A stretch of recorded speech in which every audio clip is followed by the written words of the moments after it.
I'm Dan Bunker, I'm chair of the Faith Committee, and we are actually here to help foster an understanding and open up a dialogue with those of the queer SSA community, and how to make church and our wards and our classes a more welcoming place and a more comfortable place for those who may not feel that it is. Dr. Roni Jo Draper has her Ph.D. and is teaching here.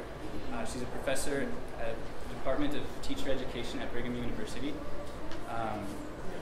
She teaches courses in literacy and multicultural education and leads class discussions on queer and SSA inclusion every semester. She's married and has 3 sons, 2 daughters, and 2 grandsons. Some of her family is here in attendance as well.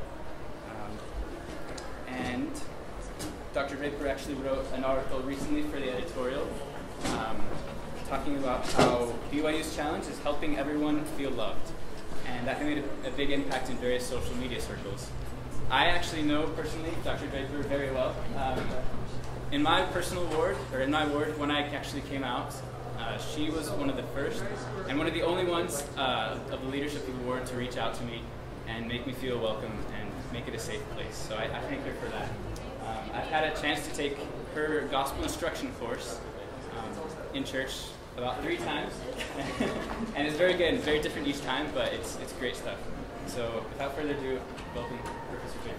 Thank you.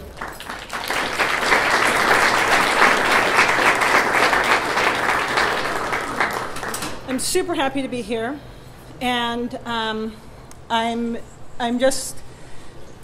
touched to even be invited. So thank you for being here, and thank you for listening to something I have to say. That's the most awesome thing. As someone who enjoys telling people things, to get a room full of people who want to hear what I have to say is pretty cool.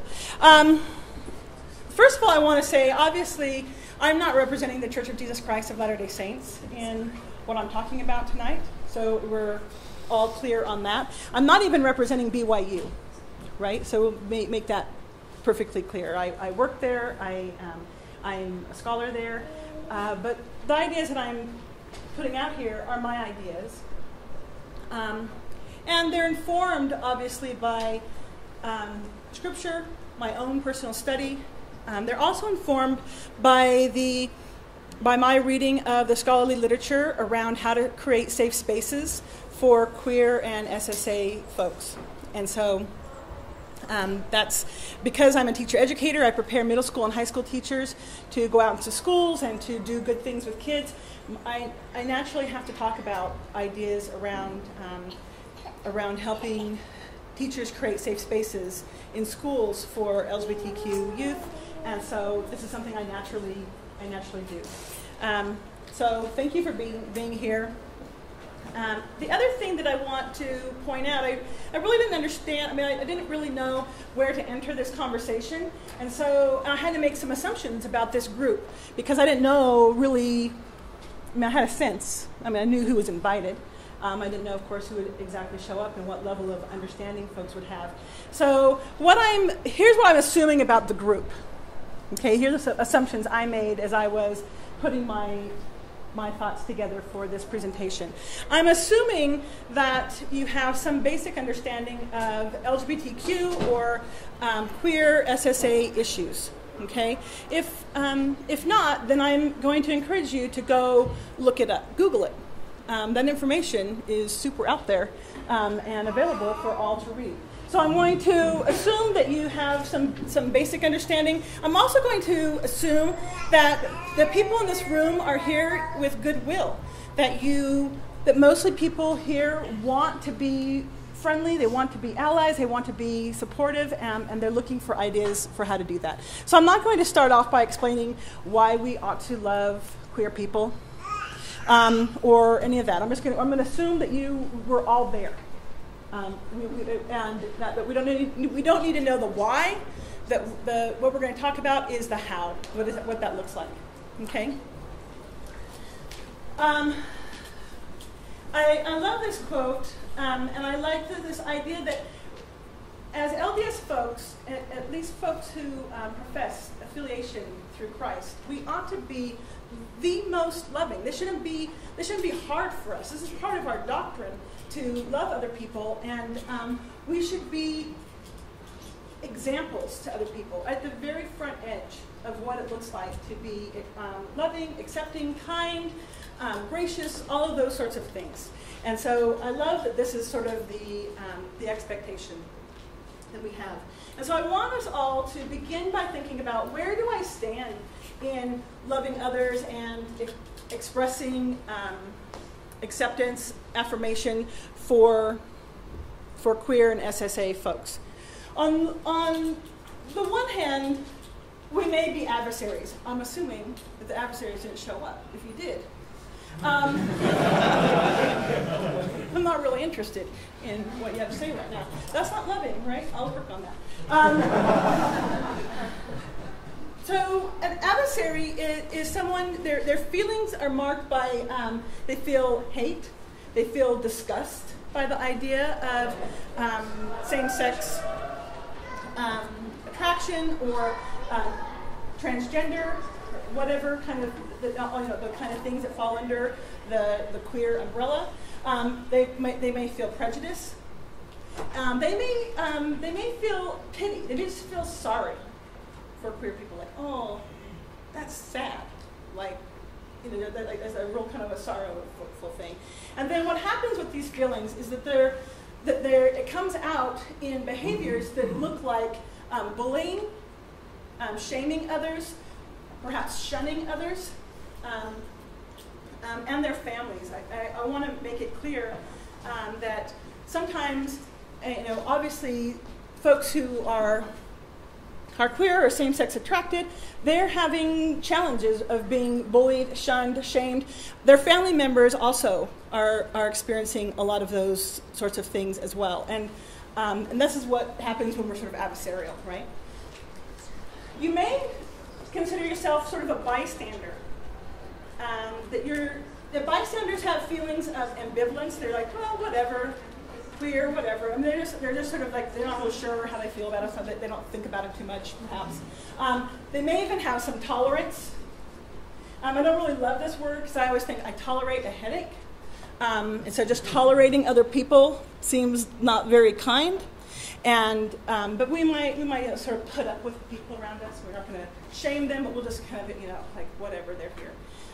Or we may even sort of accept them in a way where we say, yeah, I will accept you, but I can't really condone, or I can't be happy for you ever.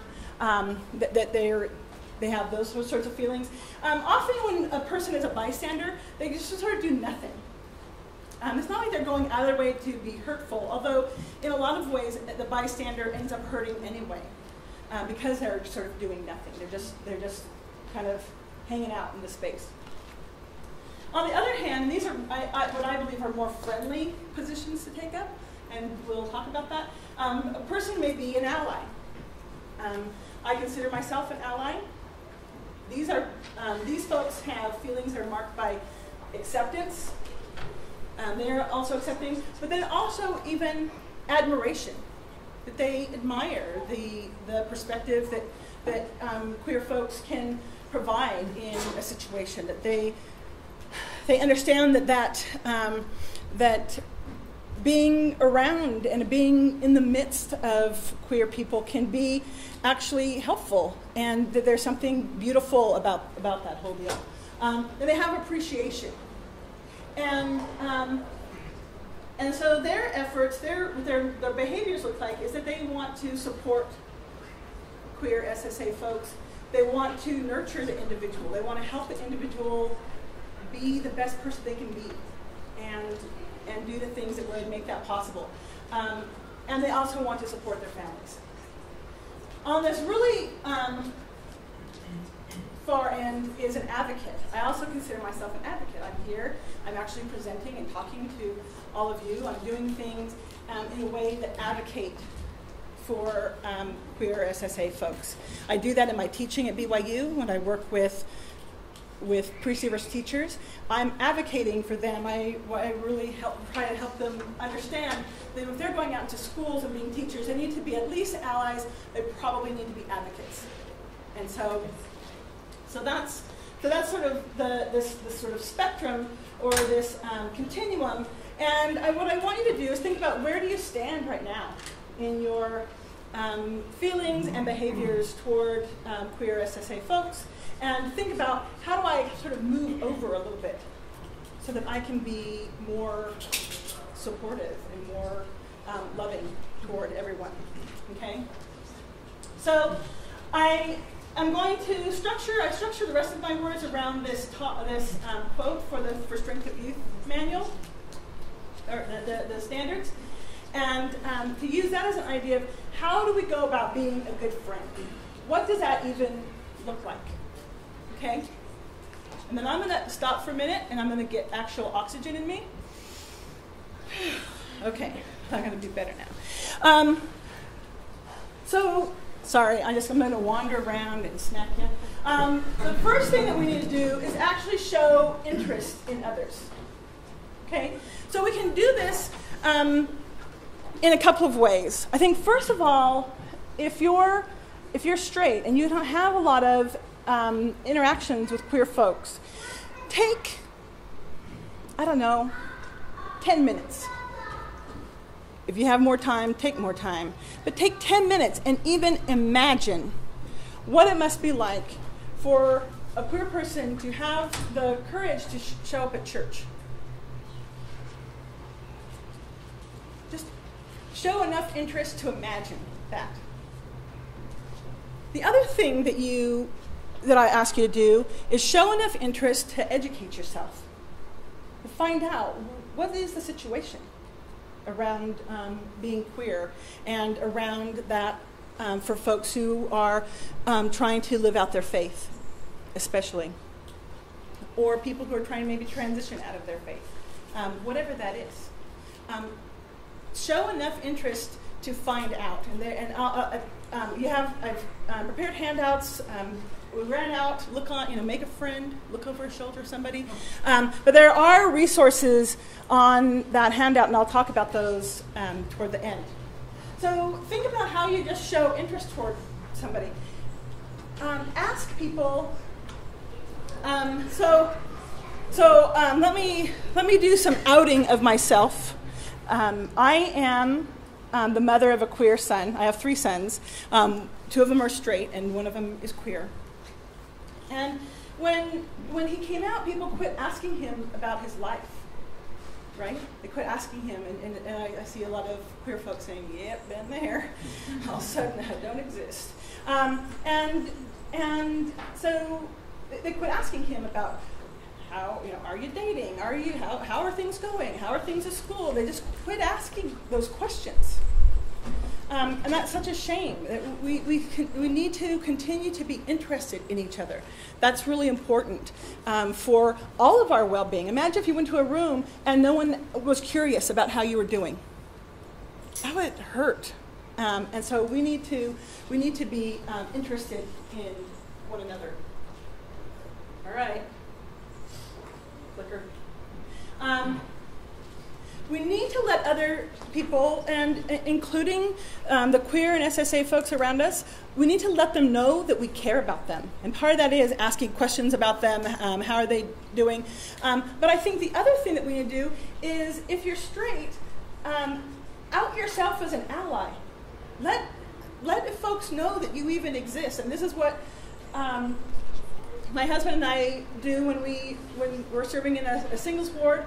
And so when Dan says, "I'm a gay man," the first thing that we do is get on the Facebook message and say, so brave to come out. And we want you to know that we are allies, and we want you to know that we will do whatever you need. Like, you can come to us for support. And so we do that when someone lets us know, or we like to out ourselves as allies. Okay. a lot of queer folks are going to church and they believe, and this is erroneous, so listen up. I mean, this lecture is not just for the straight folks, right? That have this erroneous belief that everybody at church is against them, right? But partly they're looking out and they're not knowing who can I trust, who can be a friend. And so out yourself as an ally so that people can know that they can have a safe space with you. We need to treat everyone with kindness and respect. The truth of the matter is that there are more queer people around you than you might know. And so what we need to do is stop assuming that everyone around us is straight. Okay? So if we can just go ahead and, again, we have to use our imaginations and imagine that there may be some queer people in the room. And so then how does that affect how I act? How would I check what I'm saying? Just like my sons, when they know I'm in the room, they behave differently. My sons are 25, 27 years old, right? But even when I'm still in the room, they're like, oh, mom's here. Check it in. Shut her down. Put yourself in check. And so I just tell them, behave as if I'm always in the room. You don't need to get different versus when I show up. But I think that we need to do the same thing. We need to act as if there are queer people in our presence, and so how will I act in order to create a comfortable and safe space for them? We also need to realize that when we're at church, we need to keep lessons and talks focused on the gospel. And I think that when we do that, instead of sort of, you know how you can be at church and things can veer into badness? Or that only happen sometimes at my work? Because if it's not happening, like, if it's happening, I want to go. Like, where are you going to church? I want to know. I'm going to need some addresses. Things sort of veer into places, and people are talking about things that they're not talking about Jesus anymore. And that is uncomfortable. It's uncomfortable for folks who are queer, and it's uncomfortable for folks like me who have queer family members and who love people.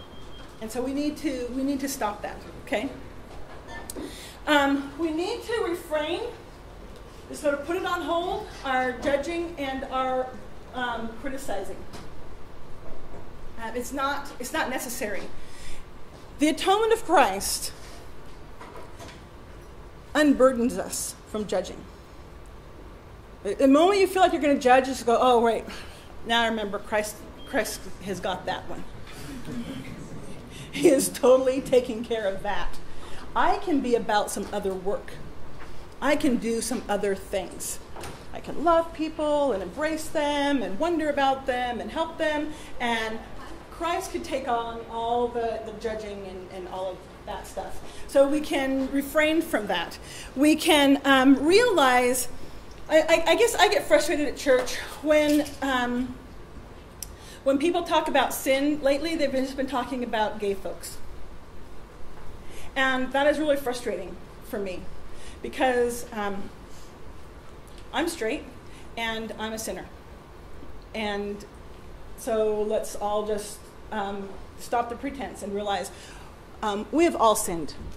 And all of us fall short of the glory of God. And so that's why we're coming to church. And so we need to think about that. We need to liken the scriptures and the lessons that we hear at church to ourselves and not to our neighbor.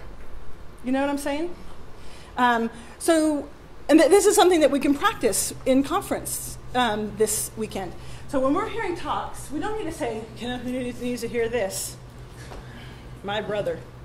I am texting him right now and telling him he needs to tune in. That's what I call likening the scriptures unto somebody else. And that's not really that useful.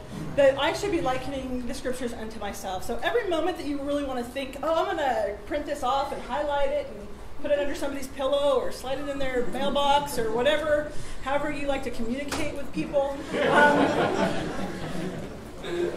just stop and ask yourself, for a minute, how does this apply to me? Because I'm pretty sure that that is the purpose of the gospel, is to improve ourselves and then to love others. And that's how, it's not to love myself and improve others, right? So I want to keep that really straight. And then we need to avoid characterizing LGBTQ people as trying to take down families, trying to take down society, and trying to take down America.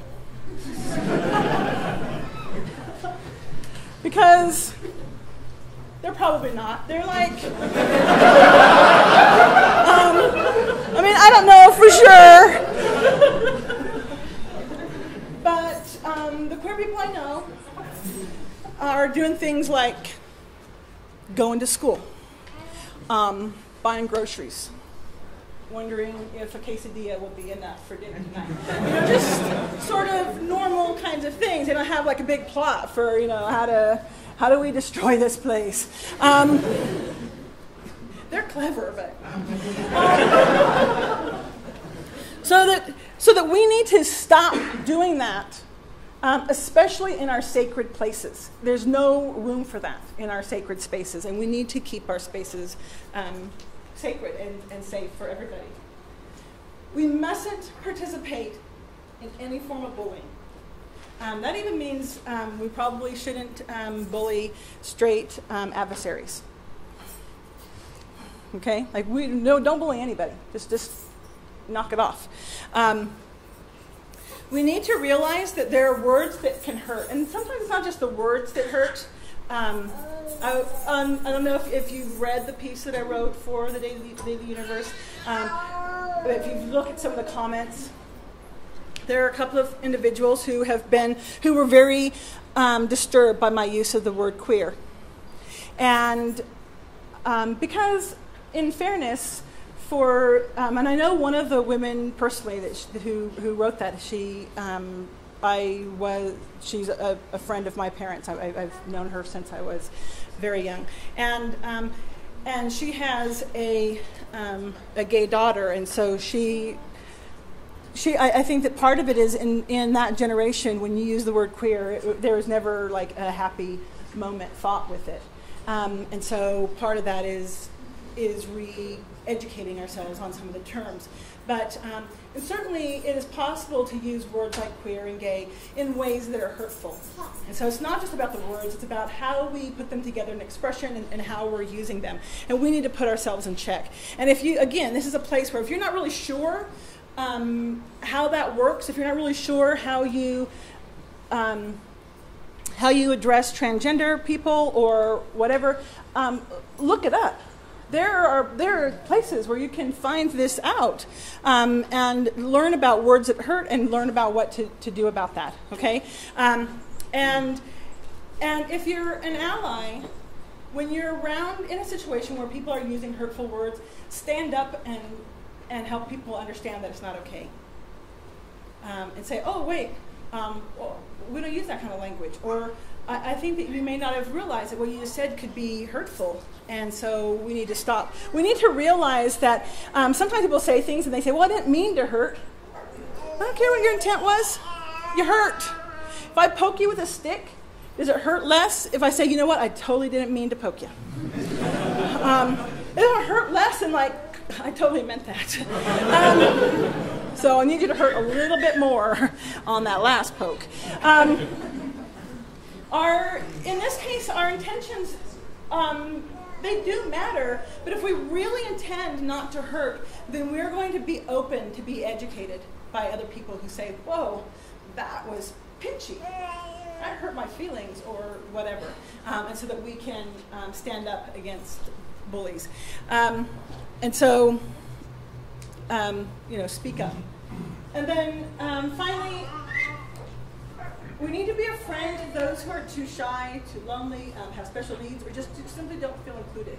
And this is a lot of our queer brothers and sisters. They're not feeling the full embrace of what they ought to be feeling when they're at church.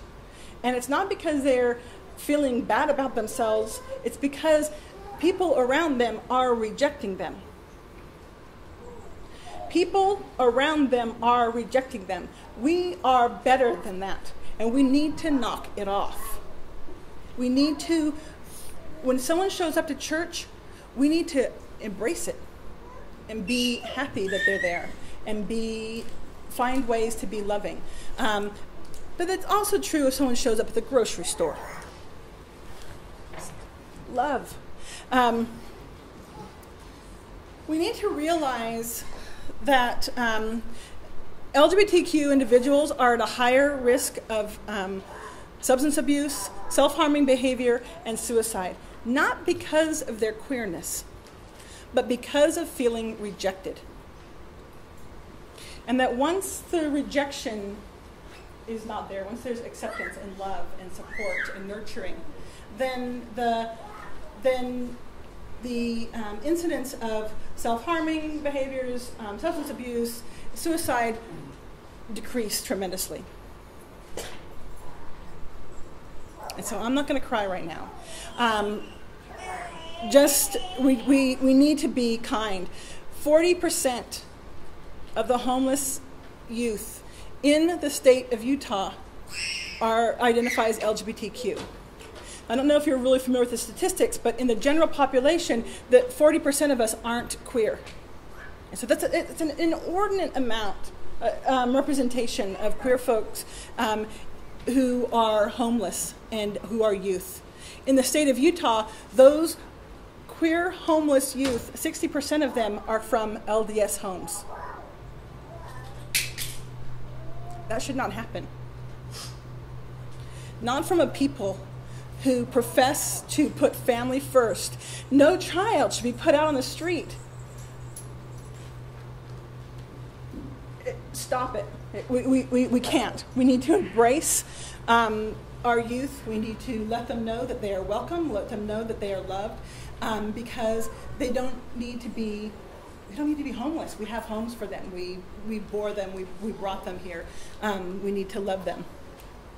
We need to think about, in church especially, how we create safe spaces for queer folks. A lot of the folks in this room are active members in single adult wards. And a lot of those wards are all about coupling and marriage and all of those things. And I understand why that matters. I was in a single adult ward one time. That's where I met my husband, like super cliche. I'm sorry, where is my husband?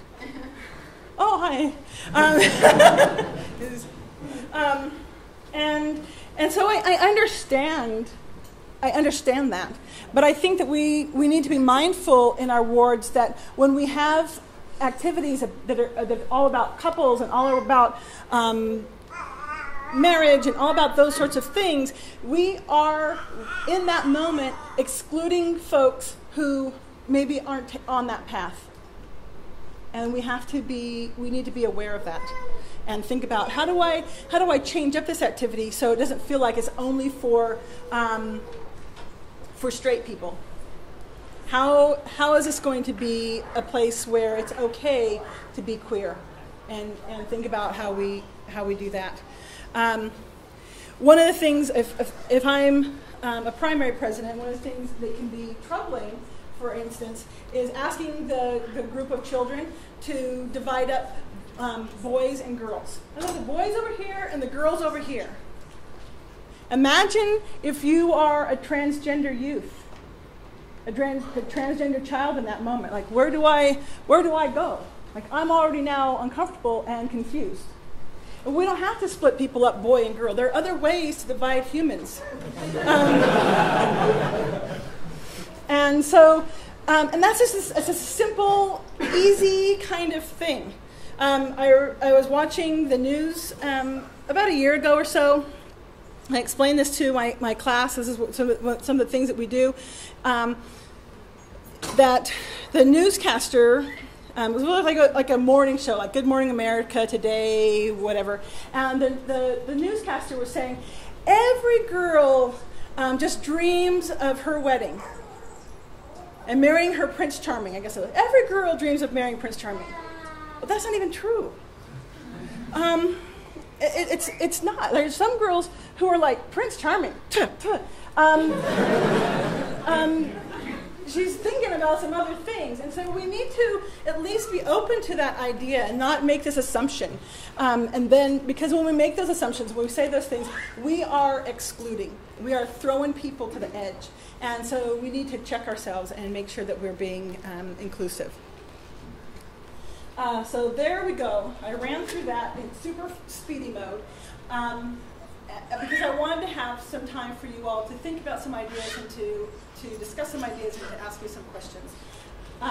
So what I'd like you to do right now is think about, well, let me, no, not right now. Just hold on. In a minute, I'm going to ask you to think about things that you can actually do as a human, whether you're queer or straight, I don't care, what you can do to be more loving, what kinds of things, maybe things that you heard me talk about tonight that you think, I could do this, I could be more loving, I could be more kind, whatever. I'm gonna ask you to share some ideas. But first of all, I want to share some resources with you. And these are on your handout, and it should be easy enough to, if you Google this, these are the first things that come up. First of all, you need, I think most people again in here probably know that the church has produced a website called mormonsandgays.org. I was just in my office yesterday with a colleague, and we were going over this, and I was going over my talk, and she said, you have this as a church-produced website. Is that even true? No, it's not true. I'm going to go out and lie to a bunch of people, because that is super fun. This is actually true. It's an actual real website produced by the Church of Jesus Christ of Latter-day Saints that has some information on it. There are also LDS-related sites that they're not affiliated with the church, but they're created by LDS folks in order to be helpful to provide some resources.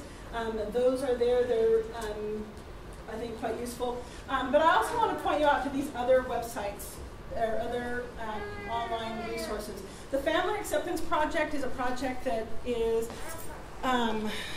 was created by Dr. Caitlin Ryan I believe she's at the University of San Francisco. She has done really excellent research on families of queer adolescents and young adults and what that looks like, what acceptance looks like, and she has materials specifically written for LDS families to help them work through their faith and to be accepting of their queer family members. GLSEN is a gay, lesbian, and straight education network. This is a site specifically for youth, not for youth, but it's for educators who are seeking to create gay-straight alliances in their schools. The state of Utah has a few gay-straight alliances. I believe that Springville High School just began one, I think, this year. There are others throughout the state. Utah County, big shocker, a little slow on the uptake of the Gay-Straight Alliance. When I work with my teachers, pre-service teachers at BYU, one of the things I ask them to consider is, would you consider being an advisor for a Gay-Straight Alliance? And occasionally my students say, oh yeah, see, I'm not gay. Like, yeah, see, all right, that's going to out yourself, but some word strings in there. Super good readers at BYU. But GLSEN has some ideas about how to start gay-straight alliances in schools. They also have ideas, lesson plans, resources for teachers about how to create safe spaces. If I was a primary teacher or a young men, young women teacher or a president, I would find useful things here that I could incorporate into my work with young people. Those are useful. The Human Rights Campaign similarly has some ideas for parents and for teachers about how to create safe spaces that are quite useful. PFLAG is an organization for primarily friends, family members, allies of queer folks. There is a PFLAG group in Salt Lake City. My understanding is they're trying to start one in Utah County, and so that they're a very good resource, and they have some online materials, especially for parents, families. And then the Trevor Project is provides online resources for folks who are at risk of suicide and who are also LGBTQ. And there is a lot of really great information. If you have a family member or a friend who is queer and is also having suicidal thoughts or behaviors, obviously phone a professional. But then there's also some other resources at the Trevor Project website to provide some ideas about how you could be helpful and how you could help lower the risk of suicide for our queer brothers and sisters.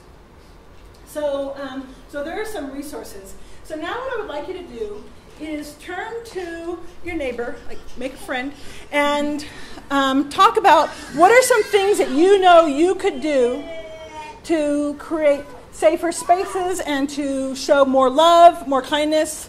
I'm going to give you a couple minutes to talk, and then we'll share. Talk.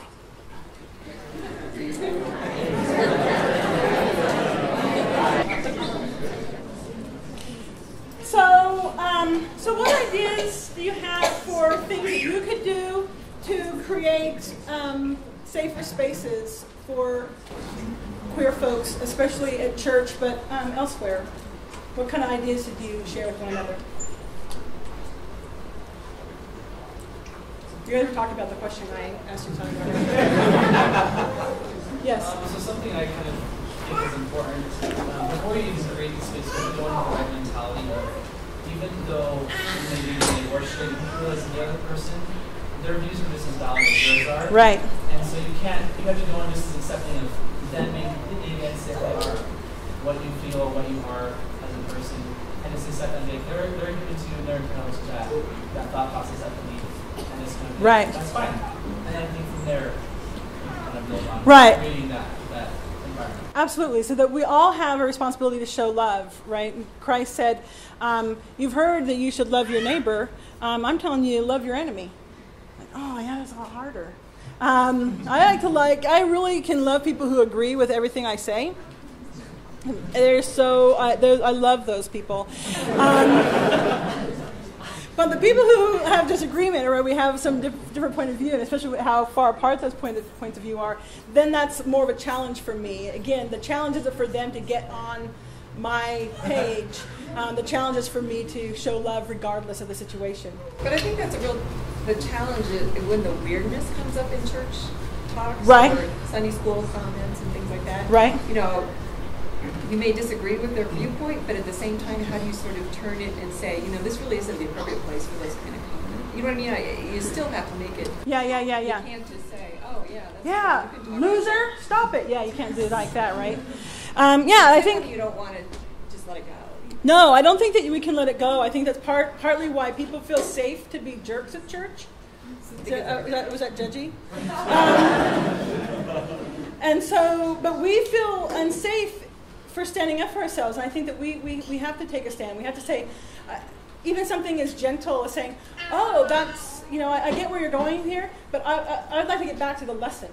Can we get back to this? Or redirecting and say, I want to talk about this scripture. I mean, just something even super gentle to help redirect the conversation back into the actual gospel of Jesus Christ would be useful. And sometimes teachers aren't very skilled at doing that, and so they don't really know how to do that. And so really in those spaces, it's really imperative that the class members stand up and sort of insert themselves in that. And sometimes it's tough because it's actually the teacher has run amok, right?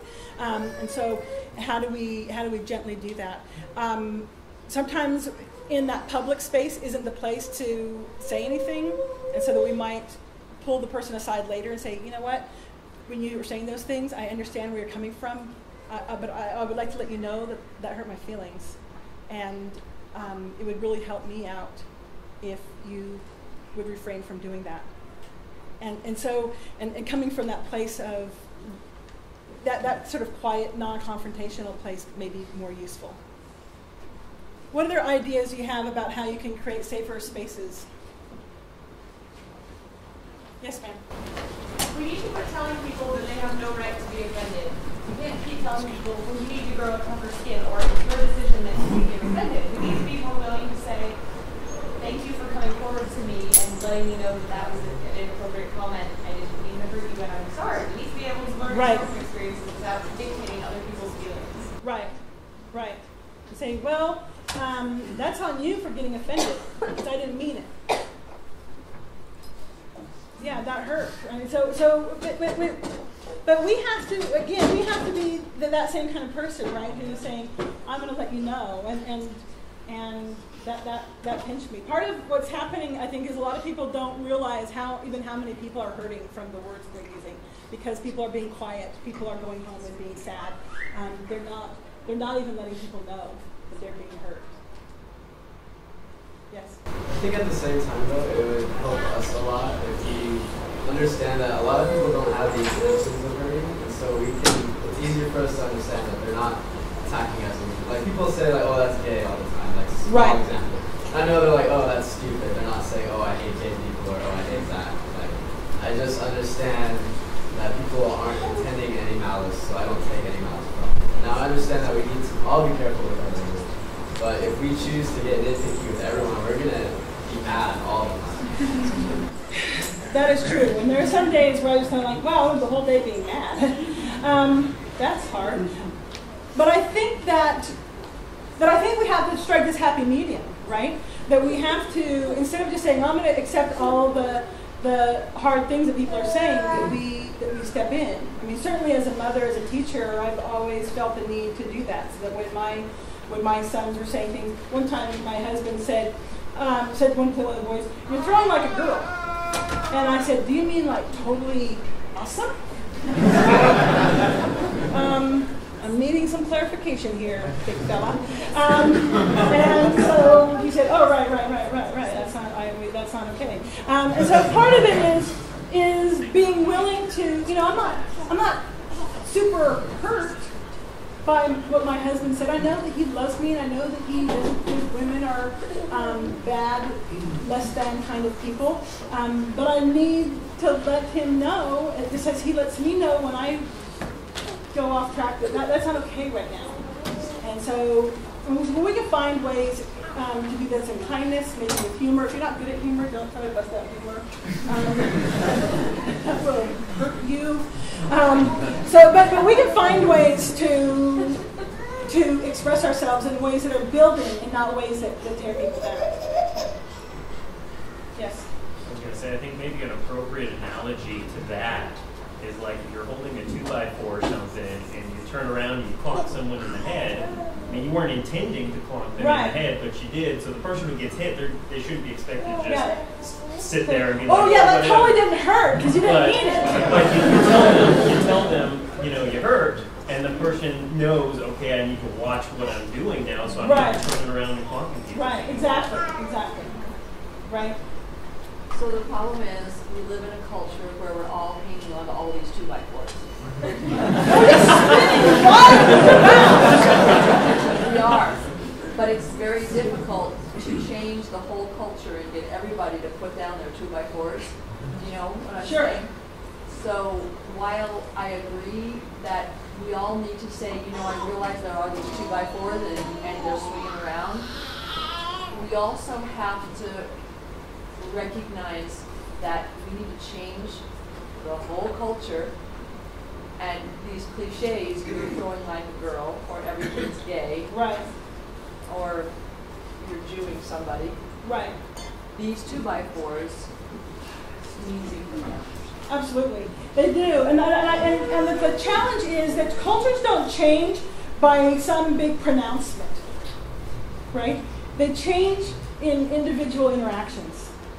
And so then that puts it on us to say, I don't sit around and say, man, this culture needs to change.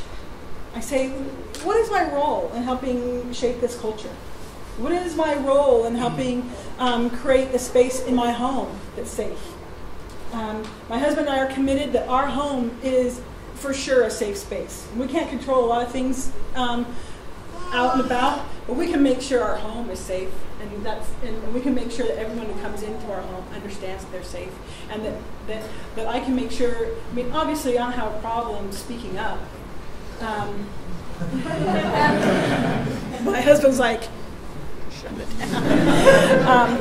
No, I have things to say, and so I am very comfortable speaking up and saying, "Hey, but what about this?" And so if you have that voice, if you're comfortable, speak up, because in those quiet personal interactions, that's where culture changes, and we can be part of what that looks like. But you're right. We have to be sort of vigilant, and we have to be thinking about for ourselves, what 2x4s am I carrying around? This is not about like, it's going to be better when everyone puts down their 2x4s, as if I'm not carrying one myself. And so again, this is to be reflective on myself and say, where am I being hurtful? What am I doing, and how can I be better? I was just going to say it's very typical in our culture to focus on how people are different instead of how they're the same. So you can just focus on the fact that, this is, queer persons, they're fundamentally and always going to be incredibly different from me. Or you can say, this is a person who likes, this kind of music, and this is how they like to spend their time. You can focus on those things we have in common rather than having just this one attribute right. the definer of your entire relationship. Right. Yeah, I think that's really helpful. So you think about, these are humans that have all this humanness to them. Why am I focusing on this one thing? Yes. I was just going to say, I think oftentimes creating a safe space, we feel that we're judged. And I think judgment is more just the lack of love. Right. People don't necessarily, no one in church is outwardly saying anything. But I think one of the biggest sins, for example, in the course of 3 meetings, is the sin of omission, the sin to just get up and talk to someone who looks like they don't have any friends. Mm-hmm. And so it's kind of an uncomfortable thing to do, I feel. It's uncomfortable. You want to talk to your usual friends, sure. In every possible moment. But, the sort of creating a safe space is going out of your way to do something uncomfortable. Act on a prompting that you get to be with someone who looks like they don't have a friend. Right. The gospel of Jesus Christ challenges us to step out of ourselves and to go to the person who's hurting or the person who needs service. And so that's what we ought to be about. I want to end by saying that this doesn't really cost us anything. It doesn't cost us to be loving. It doesn't cost us to be kind. It creates spaces for ourselves. We would rather be in these spaces when we're creating a loving, accepting space. And so if you're not really willing to do it for somebody else, do it for yourself, because it's a happier space, and you will like it there. I appreciate this time with you. I appreciate your willingness to hear me and let me have this forum. And I appreciate the work that you're doing. I know that everybody in here is working in their sphere of influence, and I commend you for that, and it warms my heart. So thank you so much.